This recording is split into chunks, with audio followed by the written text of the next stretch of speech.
Then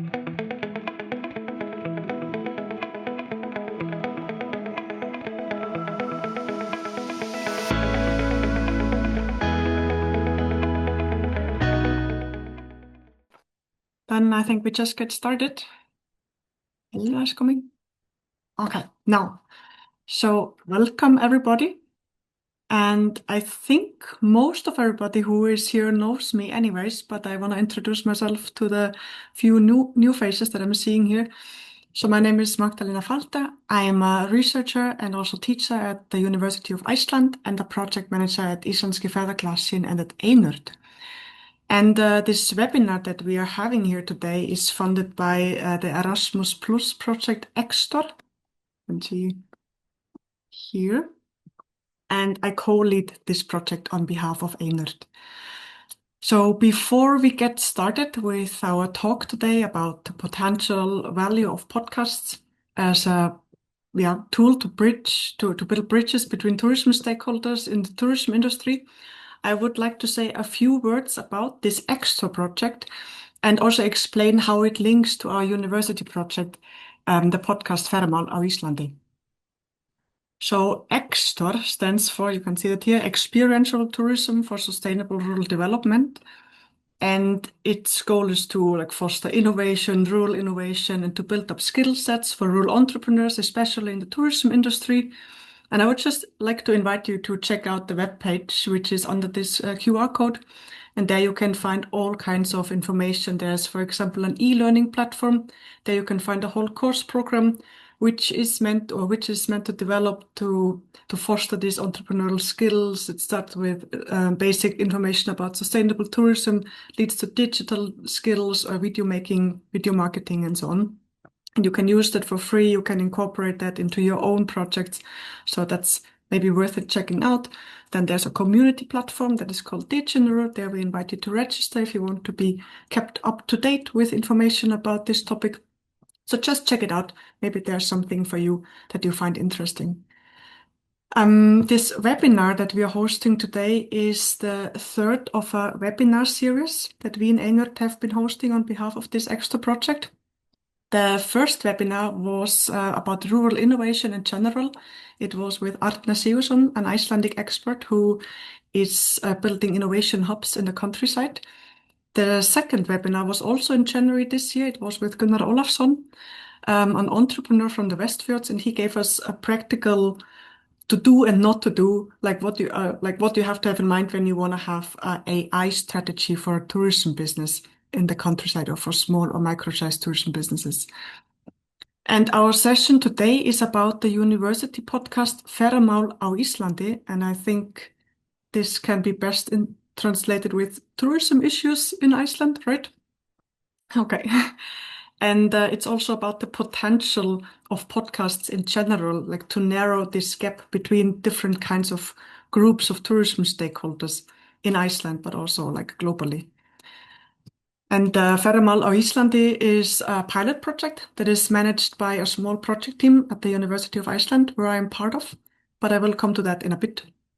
And we decided to incorporate that session about the podcast in our Extor webinar series because the goal of this podcast, Ferðamál á Íslandi, goes very much in line with some of the project milestones of Extor, which is to foster co-creation, foster dialogue between different tourism stakeholders. So we thought this might be a valuable contribution.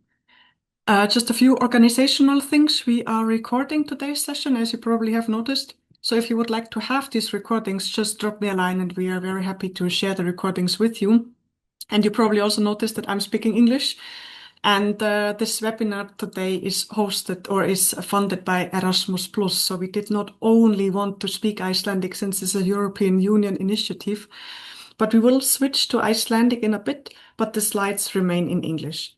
And the discussion afterwards, I think, can be in whatever language we prefer. So we will make sure that you should understand, everybody should understand the key information of this event today. Our input will probably not be longer than 20 or 25 minutes, I think, but we would really, really like to invite you to hang on a little bit and stay with us for a discussion because we are really looking forward to hearing your thoughts about the potential of podcasts to narrow these gaps between tourism stakeholders, or just get feedback from you. So we named today's session Podcasts, a tool to build bridges between tourism stakeholders in Iceland. And when we are talking about building bridges, that more or less implies or means that there has to be a gap or a canyon or something that has to be crossed, or why we need a bridge. And I think most of us that are here today are somehow connected to the tourism industry, probably even to the Icelandic tourism industry. So I'm sure this topic is nothing new to any of us, that there is a gap in the tourism industry, not only in Iceland, but globally, where various tourism stakeholders do not communicate enough with each other, or do not communicate in the right way with each other. And there has been a lot of research about that and different approaches of how that gap looks in practice or how it manifests. For example, I also looked at this gap from the tourism lifestyle entrepreneur angle. In my PhD, I did that. I was looking at the role of tourism lifestyle entrepreneurs in Iceland in this whole rethinking tourism process towards more sustainability. And I got the impression that tourism lifestyle entrepreneurs, especially the ones that I talked to here in Iceland, they did not consider themselves as key actors in this whole tourism rethinking process. They just said, well, I just do what I think is good in my business. And when I talked to the tourism authorities, then they also did not perceive these small tourism businesses as key actors, because they said, well, they do anyways what is good.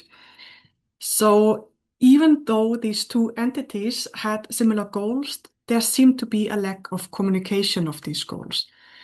And that showed me that there was a kind of coexisting between tourism practitioners and tourism authorities with very few interfaces.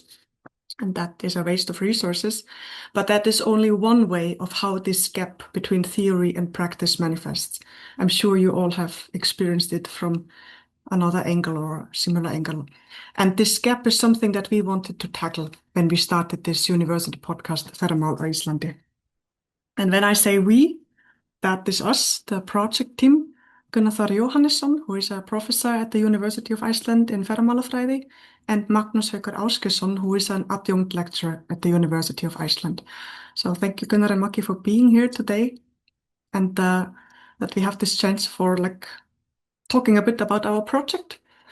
And I will give the word now to Maki, and he will tell us a little bit about how this project evolved, like why we had this idea, how we had this idea, and how we got it started, and what it actually is that we have been doing so far and that we are still doing. And I think we switch over to Icelandic now, right, Maki? Já, takk. Okay. Já, sælverði og gaman að sjá ykkur öll hérna. Já, ég fekk þetta hlutverk að pæla aðeins í þessu, af hverju þetta er til, sko. Við Gunnar Þór og ásamt öðrum félaga Edward Hypens, þeir sem sagt félagar skrifuðu þessa bók, Ferðamál á Íslandi, heildstætt grundvallarrit ferðamál 2013, og þá var komið að endurútgáfu og ég fekk að vera með. Og hún kom út þarna 24 í sumarlagi, og við veltum fyrir okkur hvernig við gætum einhvern veginn kynnt þessa bók, hvernig við gætum haldið áfram með verkefnið og leyft þess að lifa aðeins, sko. Og það er bara þannig að við vorum ekkert mikið að halda viðburði eða kynna öðrum bara hjá vinum og vandamönnum. En svo kemur upp þessi hugmynd í rauninni að hvernig væri að fara á dýptina aðeins og ræða þessi mál bara í podcasti, og hugmyndin var fyrst að við erum bara þrír, af því að Edward Hypens býr nú erlendis í Hollandi, að við erum þrír og við myndum kannski hittast eitthvað og ræða þetta og jafnvel gefa út og eitthvað podcast hugmynd að fæðast, sko. Það og þegar hún langaði einhvern veginn að þessar bækur sem eru kannski hugsaðar sem almenn þekking og kennslubækur, það kannski sitja á hillunni bara og safna ryki en fá ekki líf eftir útprentun, þó við höfundar séum voða spenntir og klöppum okkur öðrum að baki fyrir velunum störf. Og svo það kemur rauninni upp úr dúrnum að sama tíma, oft þannig það góðar hugmyndir og svo sem líka vondar, ég segi það ekki, en allavega í þessu tilfelli góðar hugmyndir eru að þá koma það kannski frá fleiri grunni heldur en einum, og það kemur einmitt að þá þessi hugmynd að fæðast líka hjá Magdalenu og Gunnari að búa til einhvers konar svona podcast hérna, ferðamál og hérna, innovation eða nýsköpun í ferðaþjónustu og svona sem kemur þá fæðið svolítið út frá þessu verkefni hennar Magdalenu í hérna doktorsverkefninu. Þannig að þetta svona kemur alltaf svipuðum tíma.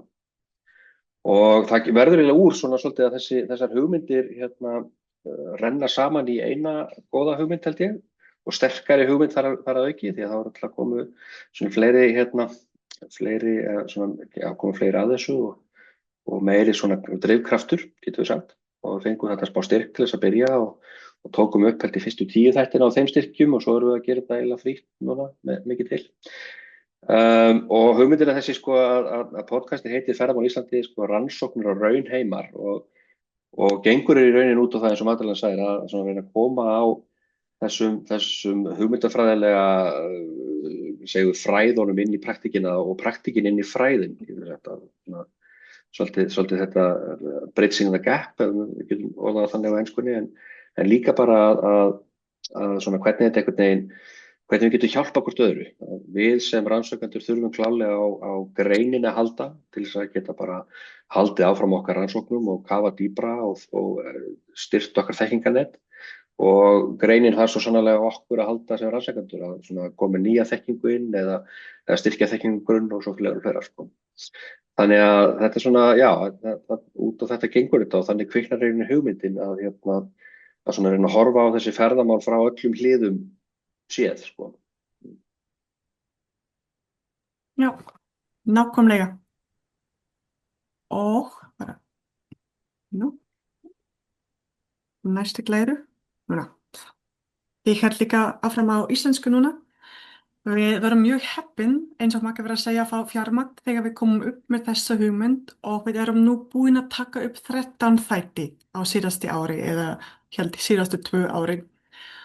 Og eins og Maggi var að segja erum við alltaf með gesti í hverjum þætti og gestirnir okkar til dagsins í dag hafa til dæmis verið samstarfsfólk okkar í Háskóla Íslands. Eitt af okkar fyrstu spjöllum var með Katrínu Unnu Lund. Þetta var menningu í ferðaþjónustu sem mjög áhugavert. Eða til dæmis með Rannveigu Ólafsdóttir sem kom inn með áhugavert spjall náttúru sem auðlind ferðaþjónustu. Og eitt af mínum uppáhaldsþáttum var með Tinnu Gunnarsdóttir og Elvu Einarsdóttir. Ég held Elva, þú ert hér í dag. Þetta var svo kallað trúnó hvernig þetta að vera doktorsnemi í ferðamálafræði. Og mér fannst þetta mjög næs af því að þetta var ekki langt síðan að ég var doktorsnemi sjálf og við vildum fá að hafa svona létt spjall bara til að sýna fólki sem að hugsa að skrifa doktorsverkefni. Hvernig þetta? Bara í svona real life talk. Og svo var einn þáttur með Önnu Karlsdóttir samfélagsbreytinga í ferðaþjónustu sem var líka mjög spennandi. Og svo vorum við með góðum gestum úr practice. Og þetta þessi brú sem við erum að tala alltaf og líka þessi brú sem ég talaði í byrjun.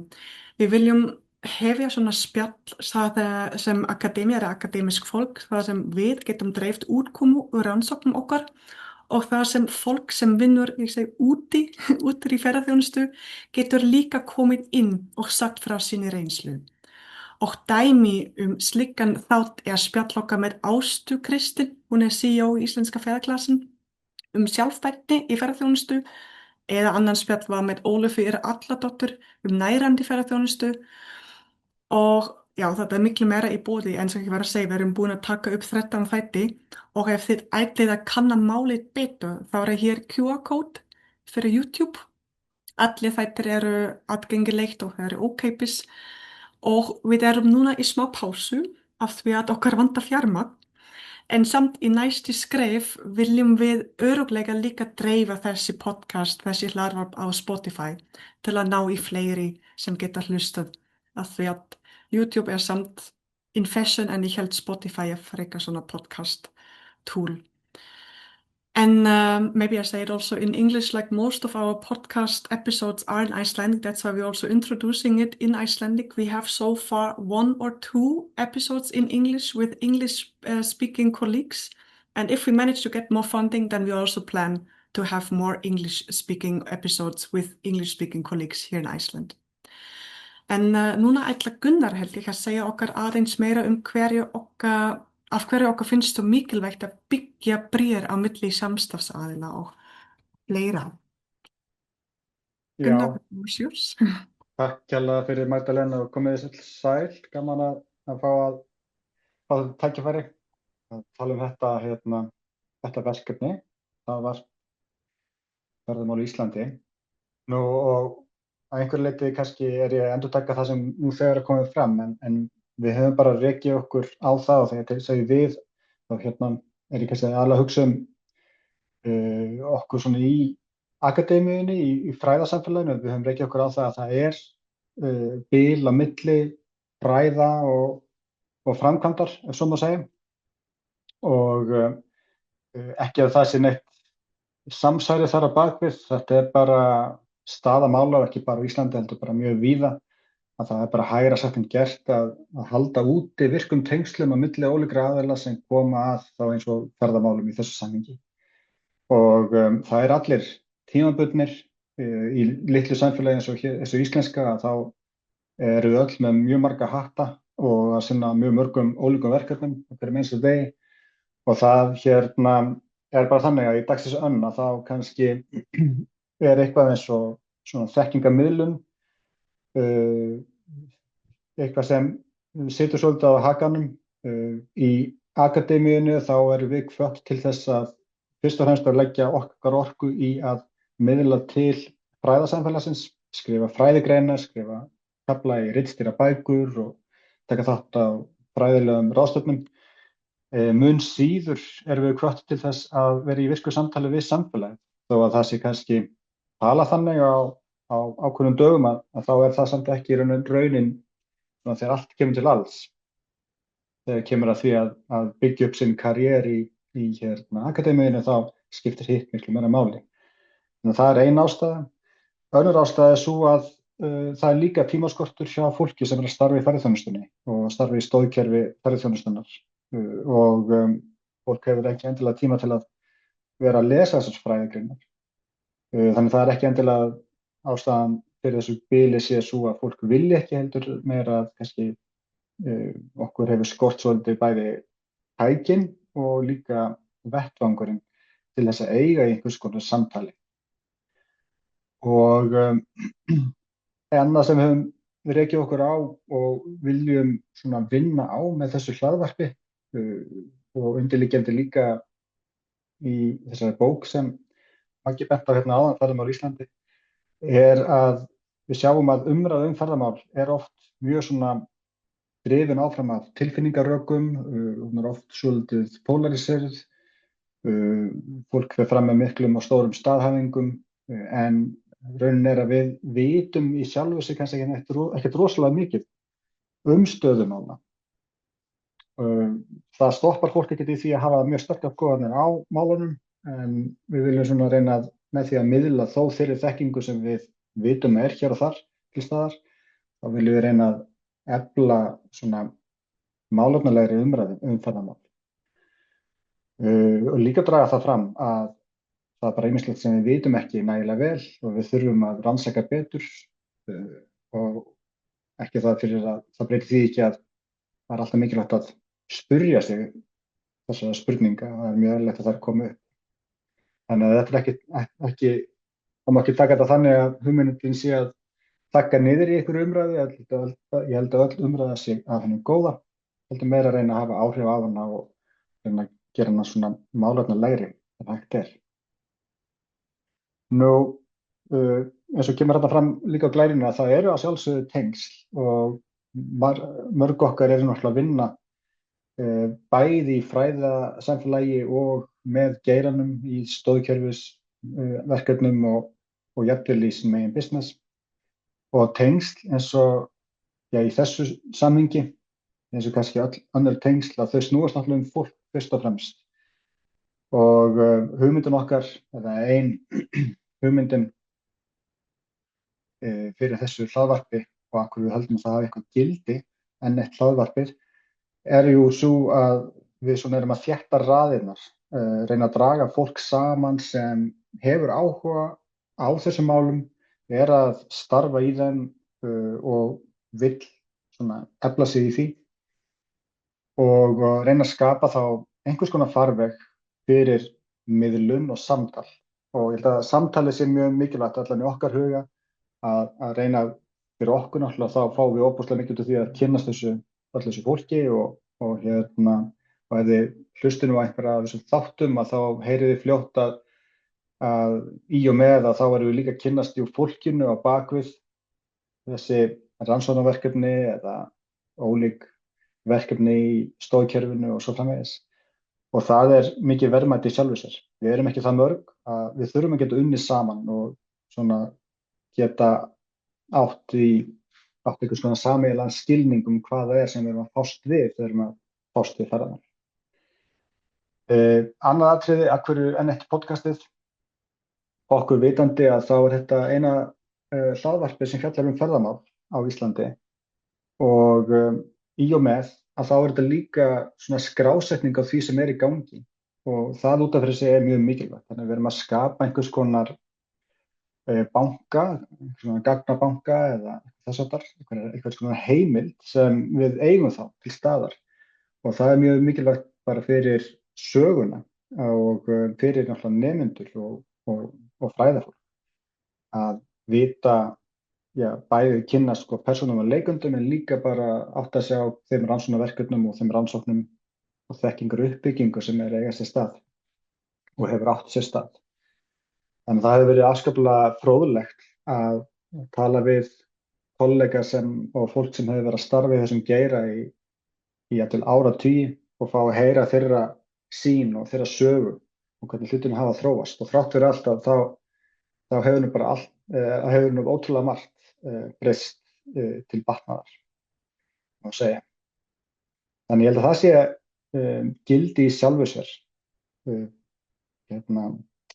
gildi þessa hlaðvarps í sjálfu sér.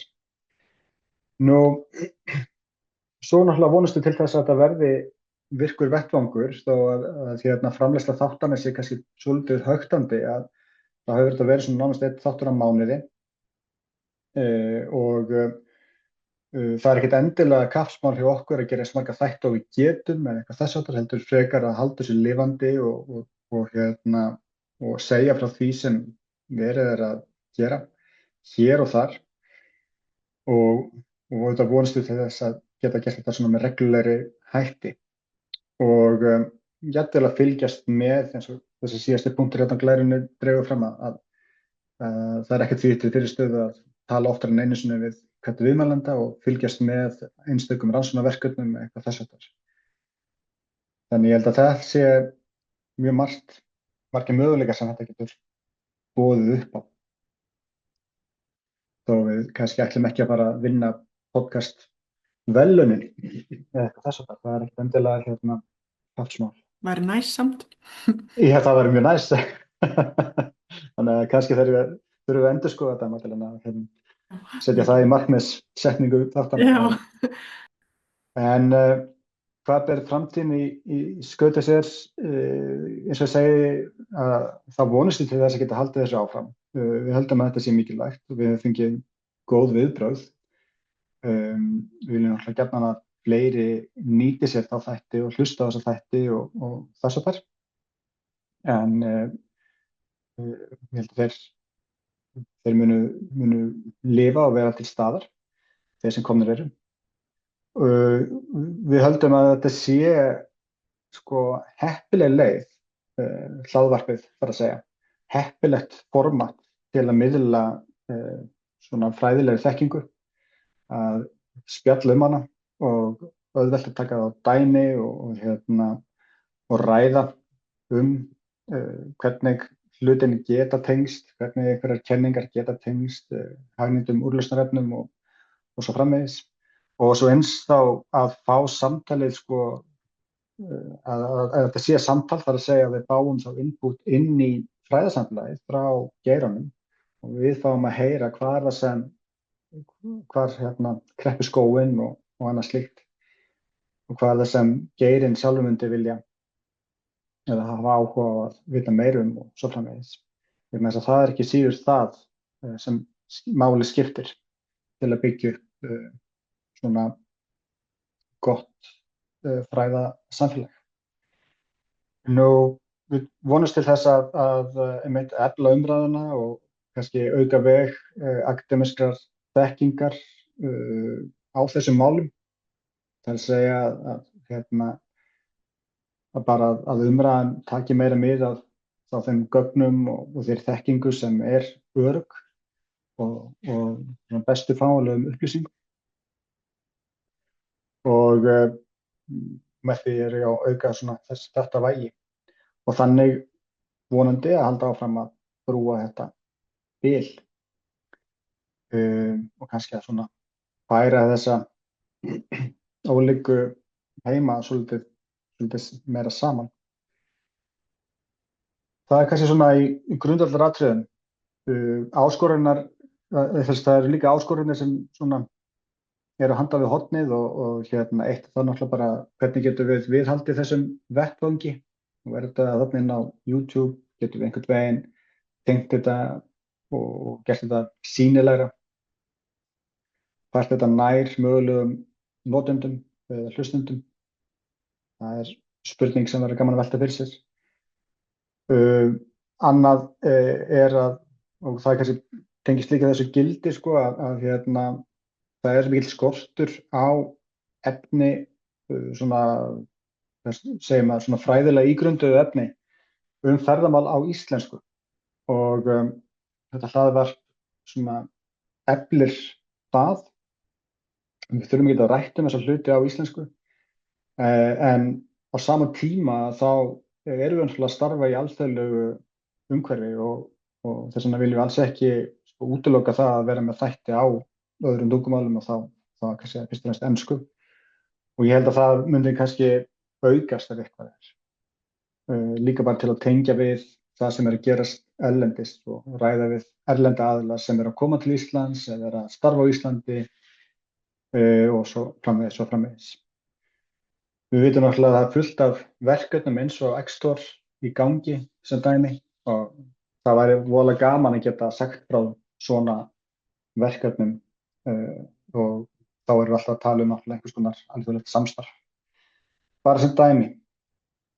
Þannig að, já, Magdalena, ég held að, já, þessi síðasta glæra bara að við erum alltaf til í samstarf og sjálfsögðu þess vegna verðum við alltaf til að heyra í öllum sem myndu vilja starfa með okkur og að því að tryggja framgang og viðgang þessa hlaðvarps á einn eða annan hátt.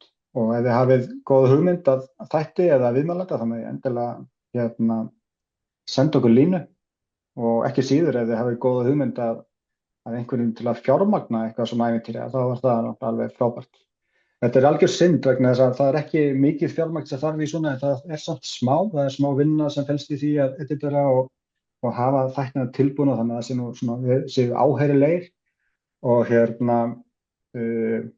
núna því miður að þá er Háskóli Íslands allavega að skera niður allt svona vegna niðurskurðarkröfu. Þannig að við þurfum að leita eitthvað annað. Þannig að ég treysti það bara að fólk láti orði berast og vonandi fái glaðning í tölvupóstinn í framtíðinni. Ég ekki bara vona það. Let's cross the fingers. Gerum það. Yeah, because like you said, Gunnar, I think this is a very important initiative that we started there. So we are ready to continue as soon as the money comes to us. All right. So thank you so much, Gunnar and Maki, for contributing to this webinar today. And I also just cross my fingers and I hope that we can contribute this journey. First of all, I think it's very important what we're doing and also it's just fun working with you guys. So nice. Tack. I said in the beginning that we recorded this session. So if anybody would like to receive the recordings, just drop me a line. And of course, we warmly invite you also to check out our 13 episodes that we recorded in YouTube. You can use that as you want. You can incorporate that into your teaching or share that with whomever you want to. And of course, like Gunnar said, feel free to reach out to us if you have an idea for collaboration. We're always open for that.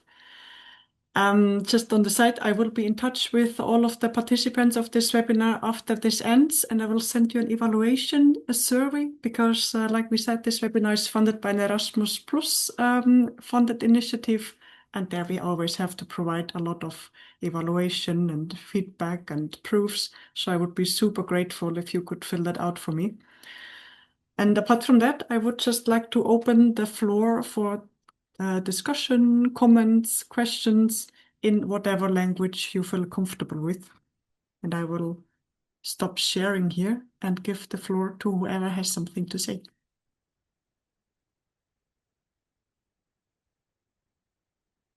Can also just be feedback or practical questions. Nobody? Það er bara ein spurning. Já. Sorry, að því að Gunnar nefndi að þið hefði fengið viðbrögð. Hvers konar viðbrögð? Eða þú veist, hvað er svona, hvernig er fólk að bregðast við? Sko, fólk hefur verið að bregðast bara vel við og það er kannski aðalega svona, ég myndi segja kannski bara svona þakklæti, sko, það finnst skemmtilegt og þá er ég kannski fyrst og fremst að hugsa, ekki síður að hugsa til dæmis viðmælendur og fólks úr, sko, þessi stoðkerfi greinarinnar, að bara, fá tækifæri til að eiga þetta samtal og hafa sýnt þessu áhuga, það finnst það mikilvægt að byggja þetta samtal upp og við sjáum það alveg, held ég, að fólk er að verða svona almennt, held ég, bara meðvitaðra mikilvægi þessa, sko, þessa samstarfsfræðasamfélagsins og við stoðkerfi og við atvinnugreinina sjálfa og við sjáum til dæmis bara eins og Guðrún Þóra, ég meina eins og það að tímaritið ferðamála á norðurslóðum, Journal of Arctic Tourism, var stofnað. Ég meina, ég held að það sé einn angi af því að það er svona, það er heldur þungin að færist í þessa átt að svona efla þetta. Mhm. Já. Helga, Stína, you have a question? Það er með spurning. Nei, mér langar bara að óska til hamingju með þetta og það er gríðarlega mikil þörf á þessu, held ég, svona samstarfi, af því að það eru líka mjög margir, svona eins og ég, sem eru með lítið fyrirtæki, af fyrirtæki sem heitir Iceland Unwrapped, Já.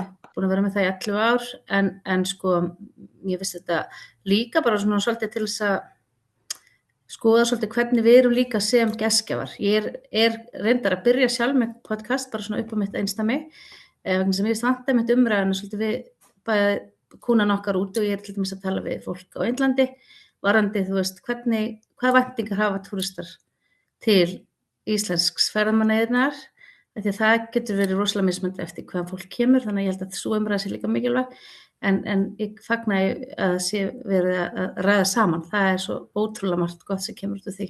Hlakka til að fylgjast með ykkur. Takk kærlega. Einar, þú varst með hand raised. Já, takk fyrir þennan fund og ég veist svona ekki af þessu podcastum.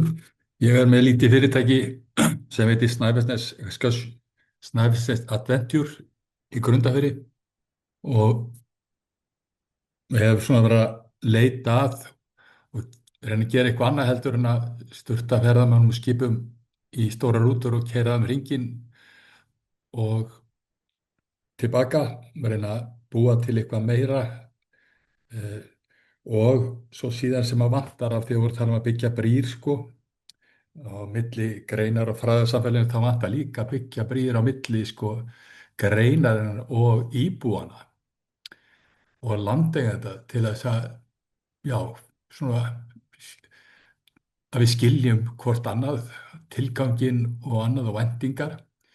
Og síðan eins og Helga Stína var að tala að það er líka væntingar gesta okkar, sko. Og í því tilfelli þá reynsla mín að vera svona einhver leiðsögumaður með pínulitla hópa, sko, 6-10 manns, að þá er fólk mikið meira uppnumið að vita, sko, hvað við erum að gera, hvernig lifum við, hvernig þetta okkur hug að búa á svona litlum stað hvað er borgið í skatta og ég meina skrítnasta spurningin var frá konu fjölskyldu frá Brasilíu og kona spurði mig þegar eiginmaður labbaði í burtu og Djúpavogsveit og sagði hún sko Einar, eigið þið karlmenn á Íslandi bara eina konu? Ég sagði já, við diskuturum þetta og svo sagði hann já, þeir eru svo vitlausir í Brasilíu kallarnir, þeir halda að vitum ekki að þeir eru með aðrar. Þannig að væntingarnir eru miklar og hugmyndir. Við vorum að gera bíómynd núna af því að ég er að vinna með rúmensku fólki, háskólamenntuðum prófessorum sem reka veitingastað og gistihús í Grundarfirði og það að vinna með þeim og sjá veröldina þá sko allt í einu fór ég að sjá svona meira heldur en bara eins og kerruhestur sko, tækifærin og þau eru ótakmörkuð og þau eru átt að með því að finnst bara eins og saga Grundarfjarðar er yngsta samfélag á Íslandi og þá vorum við að klára að gera bíómynd sem við ætlum að sýna túristum í sumar, matasmakk sem við prófuðum í fyrra og erum búin að selja til ferðaskistofu þar sem við erum bara að keyra á þessa sögu á samfélaginu og endurgjöfin er mikil og þetta gengur allt út á það að upplýsa, fræða og skemmta og en svo getum við spurt okkur á því að vera að tala um að við séum að tapa öllu til Noregs núna að þá, ef við tökum dæmið svo Snæfellsnes, að þá er þetta allt margar einingar og ég er með bílinn og svo Gunnar með veitingastaðinn og Sigga er með hótelið og enginn vill, þú veist, hræddur að missa eitthvað á spónu á vaskið sínum að við gætum bara verið með góða nýtingu á hótelum og allir þessum innviðum ef að við innum saman. Þannig að þetta er eitt verkefni sem að þyrfti að taka með í þessa vinnu og það er fróðlegt að heyra hvort það væri til einhverja rannsóknir og annað sem við gert á þessu að það sem er svona rural area svona smá kongur og smá bændur að hvort þeir hafi tekist að vinna saman og taka flugið. En bara takk fyrir, hlakka til að fylgjast með. Takk sömuleiðis. Er einhver annar sem ætla að bæta eitthvað við? Somebody else who wants to say something, share a thought. Helga Stína? Já, ég tekið orðið aftur. Það sem ég var að velta fyrir mér er sýnileikinn. Ég hef til dæmis hafði ekki heyrt um þetta podcast áður og mér finnst ég vera ágætlega tengt sko, er að fylgjast mikið á LinkedIn og svona. Þannig svona velta fyrir mér, væri rosa gaman að geta deilt þessu víðar sko, af því ég held að þetta sé, fólk hefði alveg áhuga ef það vissi af þessu.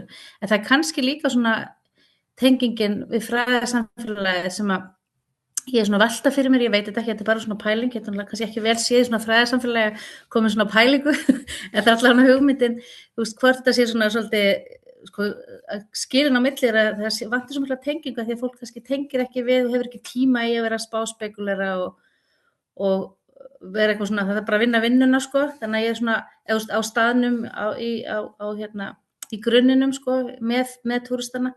Þannig svona velta fyrir mér finnst alltaf svona skemmtileg pæling, sko, hvernig var hægt að gera þetta þannig að fólk sé ekki hrætt hvort annað, sko, þannig að sé bara einhvern veginn ná að tengjast betur og nota, að því að mér finnst þetta bara svo ótrúlega dýrmætt, fólk sem er að vinna við það að rannsaka túrisma, þá þarf ég ekki að gera, þú veist, sjálf.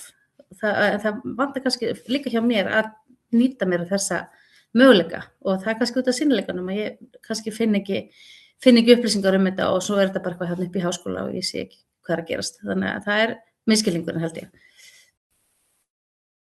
Já, takk.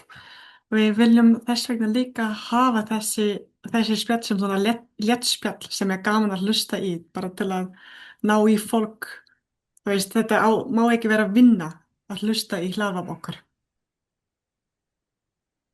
Já, ég get bætt aðeins við, sko, og takk fyrir þessi komment öll og að, sko, ég er alveg sammála þetta, ég held að sýnileikinni svo í sambandi við þetta tiltekna hlaðvarp sko sé kannski megin áskorun og eitthvað sem við þurfum að vinna í.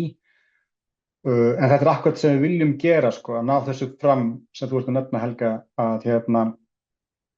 að svona draga fólk nær hvor öðru og þannig að sé ekki svona já, bara að reyna að vera að ná fólki svona betur saman og þetta sem sko þú nefnir Einar sko, það er svona einmitt ákveðin kannski rannsóknar þemu og rannsóknar verkefni sko, jú það hafa einhverju verið að rannsaka þessa hluti og meðal annars náttúrulega Magdalena í sinni ritgerð sko frumkvöðlastarf og hvernig það eru svona ýmis bil á milli aðila og væri auðveldara ef það væri hægt að vinna betur saman og þetta er eitthvað sem væri gaman að þróa áfram að ég sé þetta kannski svolítið þannig að við höfum verið svolítið að sko, svona, fara svolítið yfir sviðið að fá fólk svolítið til að kynna sig og spjalla saman en það væri gaman að gera líka þætti sem myndi kannski fókusera á tiltekinn rannsóknar efni og svona fjalla ákveðin þemu á svona aðeins fókuseraðari hátt. Það væri kannski minni áhersla á manneskjuna á bakvið það en kannski frekar verið fjalla eitthvað ákveðin þemu. Bara hugmynd sko, en svona, ef maður leyfir sér að hugsa upp á þetta, en það er mjög mikilvægt að leyfa sér að pæla í fræðasamfélaginu, þannig að það er bara, Helga, þannig að það er bara algjörlega það sem maður á að gera, takk. Já. Bjartheiður, þú eitthvað komment?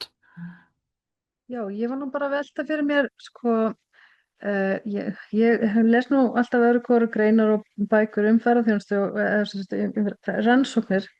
Ég finnst það oft vera svolítið svona langt frá praktíkinni. Það er nú fyrst og fremst það sem að kannski ég velti fyrir mér. Ég ekki það reynda margt gagnlegt sem að maður sér en það sem að ég kannski langa að benda á kannski bara eina hugmynd að rannsóknarefni, það er bara að bera saman landshluta aðeins í sambandi við einmitt netverk og samvinnu. Af því að ég held að sko, það er til dæmis svo áhugavert að á Vestfjörðum eru margar ferðaskrifstofur en það er, þú veist, en einhvern veginn á Vesturlandi til dæmis þá eru við ekkert að mikið að vinna saman, skiljið, þannig að það er svona, getur verið bara áhugavert svona í einmitt rural túrismanum að skoða landsvæði og bera saman hvernig sem sagt innviðirnir eru og bara það er svona praktískt, það myndi hjálpa okkur sko að skilja betur hvernig við getum unnið saman sko. Til að mynda.